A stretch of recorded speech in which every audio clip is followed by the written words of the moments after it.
in for a treat today. We are going to learn how to cook a Thanksgiving meal. I am here at Fearless Cook with Chef Laura. Hi, Chef.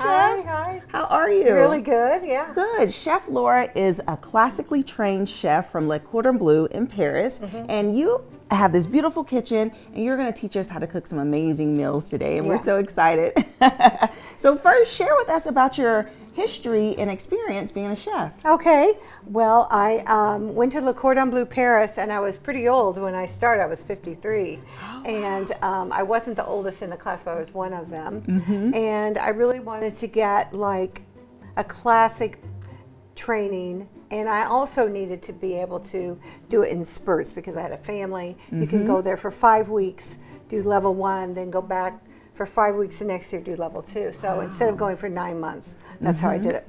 And it taught me a lot. It was very hard. Yes. Probably the hardest thing I've ever done. Right. Because they're mean, really mean. But anyway, but now we're going to do an American meal.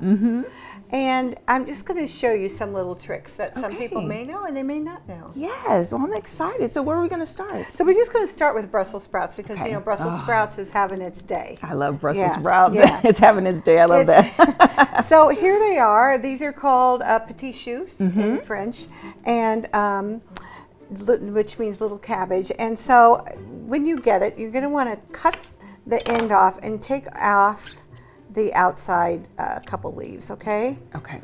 So let's see. So you want to do one? Yes. So you've got a good knife skills there. Oh, thank you. Okay, so cut it and then yeah, there's a little leaf. Now this is amazing. I absolutely love to cook, Chef. I love to. You should tell your story. I know. I love to cook. I used to be in culinary arts in high school and have just always stayed in the kitchen, cooked with my mom. My mom has taught me so much, and I love cooking from scratch. Well. Yeah. So when you open it up, you see this stem. Sometimes I cut some of them out, and sometimes I don't. Okay, because that tough part, right? Yeah, it's the tough part. And so cut it in half like that, and then cut the tough part out. That's what I do. That's amazing. So then we're just going to spread it on our pan, and remember that they're going to shrink. Right. So you want it spread. So use a big enough pan, and we have a small amount, and we're going to put it under the broiler. Okay. I'm going to throw on just a little bit of olive oil so it doesn't get super dry. Okay. And do you spray the pan also? No, I didn't. No, I don't. Okay. I don't use too much of that spray. Not that there's anything wrong with it, but I just like butter and olive oil better. And I'm just going to throw on a little regular salt. Okay, not too much because we'll season it after. We'll season after? Okay, perfect. All right, so my oven is set to broil, and that's what we're going to do. Just do that. All right. All right, so we're going to let it broil. Awesome. And we're going to come back to it. I'm excited to see them. They smell delicious. So Jessica, this is how I like to make them. So they're not totally charred, but they're charred-ish. So they're not just a big, messy, overdone. Okay, great. So I'm throwing them in here. Some of them are really getting away from me. I'm going to toss them with the tiniest bit of balsamic. This is really old balsamic. This balsamic is 30 years old. Really? Wow. And then olive oil, but not a lot because I don't want them to be soggy. Okay. So And that's then the key, lightly season. Don't oversaturate. Okay. Right, and then the salt, and then pepper. All right, so then I'm going to lay them out like this. Yeah, I mean, you just hear the crisp. And then another thing that I like, here's a tip too.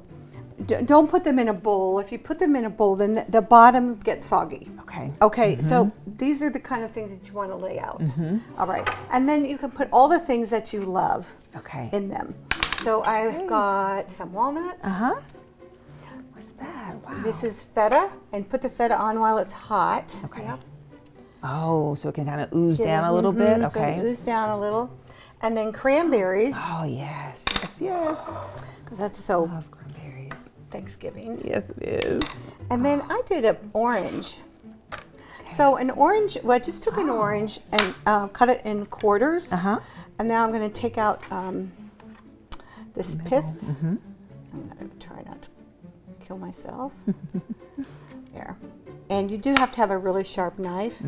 Then I'm going to go like this, get the orange out of the segment. Okay. These don't have to be beautiful segments, okay? They're just going to be serviceable. Okay. And I like it. I'm using this really sharp shoe knife because they are a little sharper than the German knives, but they're also more delicate because they have less carbon, but they have more steel. Okay. And then I'm going to put a little orange in there as well. Yes. It's pretty. Yeah. And so there you go. Ah, that looks so good. I mean, I'd put more cheese. More cheese? Yeah, I would put go more for cheese. it. I'm a cheese lover. I'm a cheese lover. Yes. So, see, they're cooked, but they're not desecrated, you know. Yes. Ah, it looks so yummy. I'm excited to taste them. Yes. Okay, let's taste them. Okay, let's dive in. Oh, I want the extra crisp. Get a little bit of that cheese a little bit of that and a little bit char. of that. Okay, let's see. So good. So good. So good. I think sea salt really helps. So good, and your kids will love it because I like the cranberry and the fruit.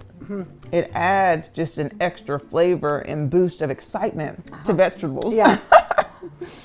Good. All right. Wonderful. Love it.